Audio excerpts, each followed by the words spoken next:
ازيكم عاملين ايه؟ يا رب تكونوا بخير. انا ان شاء الله هعمل احلى سردين مملح، بس بصراحه حلو قوي. انا لقيته النهارده في السوق، قمت جايباه غسلته غسله زي ما انتم شايفين. تمسكيه تحت الحنفيه بنفس الطريقه اهو، تمسكيه تفتحي الخياشيم بتاعته وتنضفيه تنظيفه حلوه كده زي ما انت شايفه. لازم تغسليه غسله حلوه، وبعد ما بتغسليه انا بصراحه غسلته لان اللهم صل على النبي قلت اما اغسله وبعد كده ايه هنبقى نعمله معاكم. انا جبت مصفى زي ما انتم شايفين اهو، هتحط فيه السردين اللي مغسول كده بنفس الطريقه. لازم يصفي الميه بتاعته، اهم حاجه يبقى السردين ناشف، ما يبقاش فيه اي ميه خالص زي ما انتم شايفين. شوفوا لقيته بصراحه مال السوق لان انا ولادي بيحبوه، فانا قلت لازم اجيبه عشان اعمله. وان شاء الله هسيبه لما ينشف. لو انت عاوزه تعمليه تمسحيه بمناديل زي البوري، هاتي مناديل.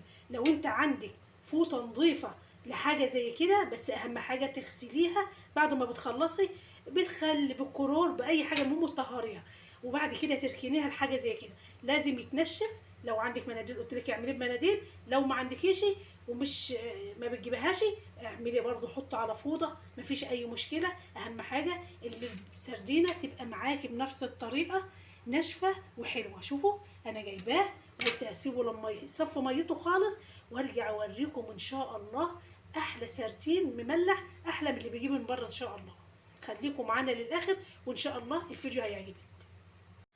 دلوقتي بعد ما غسلته ونشف انا كنت حطاه فتحت على المروحه شويه عشان ينشف، ما يبقاش في ميه. لازم ما يبقاش في ميه بعد ما بتغسليه، نشفيه بمناديل، او لو عندك فوطه نظيفه لحاجه زي كده اعمليها. بقول اكتر المناديل نشف زي ما انت شايفه، ما يبقاش في ميه خالص.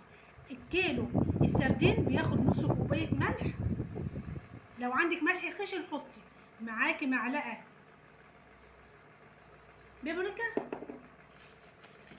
وكركم، نص معلقه كركم زي ما انت شايفه. هنحط شطه، كل ده هيتقلب زي ما انت شايفه.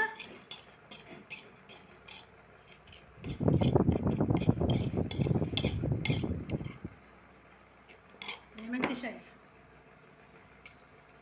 لو عاوزه تزودي الشطه شويه زودي. خلاص السردين اهو زي ما انت شايفه. احنا هنعمل ايه؟ هتمسكيها كده بنفس الطريقه اهو، شوفوا اهو،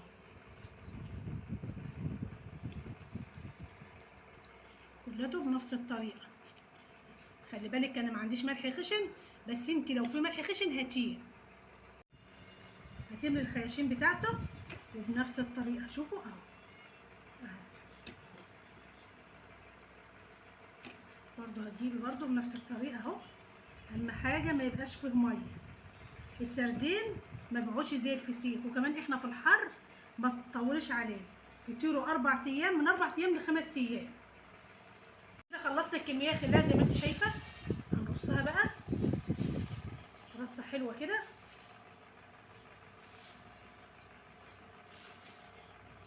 اهم حاجه ترصها رصه حلوه.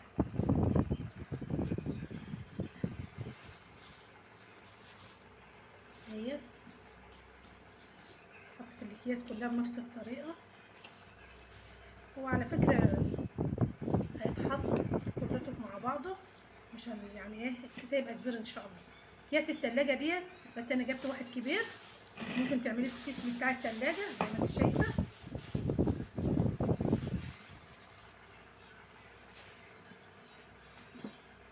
هنحط احنا كده خلاص. هتحط زيت، شوفوا كده اهوت،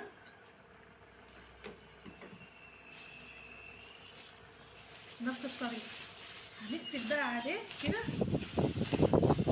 اهم حاجه تخرجي الهواء، خرجي الهواء منه بنفس الطريقه اهي زي ما انت شايفه كده بنفس الطريقه. كمان هجيب بقى الاكياس بتاع التلاجة زي ما انت شايفه كده، هجيب 1 و2. شوفوا اهو، بسم الله الرحمن الرحيم. شوفوا لازم كده اهو برضو، لا لسه برضو في هوا ازاي. شوفوا بنفس الطريقه. هجيب كمان واحد زي ده وهدخله، بس اهم حاجه علبه التلاجة دي عندي غسلاها ومنشفاها هتحط فيها. بصوا كفايه قوي دول. اهم حاجه ما يكونش فيه هوا. شوفوا اهو، شوفوا اهو، كل ده اهو لازم تربطيه ربطه حلوه زي ما انت شايفه. وبعد كده اهو لا زي ما انت شايفه. بصوا اهو هتقفلي عليه، وان شاء الله كل يوم هتقلبيه بنفس الطريقه. كل يوم لغايه لمده 4 ايام كل يوم تفتحي عليه وتقلبيه بنفس الطريقه. بعد كده تفتحي عليه وتاكليه بألف هنا ان شاء الله. لما يستوى ان شاء الله هنفتحه معاكم. احنا دلوقتي هنفتح على السردين. هو دلوقتي بقاله قولي 4 ايام، فهنفتح عليه ونوريكم ان شاء الله احلى سردين. بسم الله الرحمن الرحيم. على فكره لما يكون الجو حر قوي ما بطولش. بسم الله الرحمن الرحيم.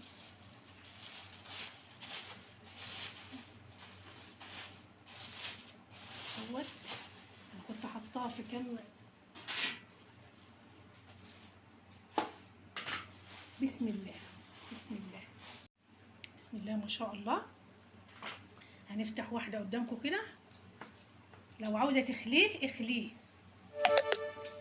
نفتحها قدامكم. بسم الله الرحمن الرحيم. بسم الله الرحمن الرحيم. هنشيل ده كلته اهوت، شوفوا اهو. بسم الله ما شاء الله.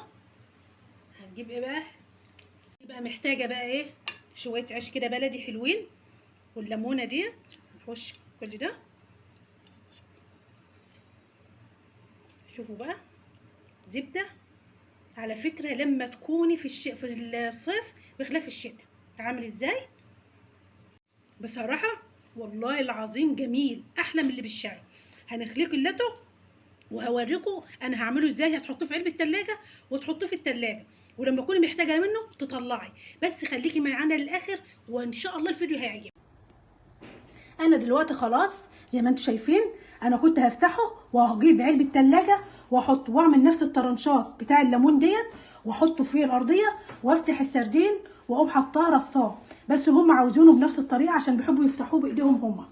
فانا ان شاء الله فتحت دول بكفايه. بس بصراحه والله الطعم جميل ومش مملح قوي، وحاجه بيتي وطريقه احلى. وان شاء الله لما تجربوه هيعجبكم واحسن ما تشتروه من بره. اهم حاجه الفيديو يعجبكم، وما تنسوناش في اللايك والاشتراك. والسلام عليكم ورحمه الله وبركاته.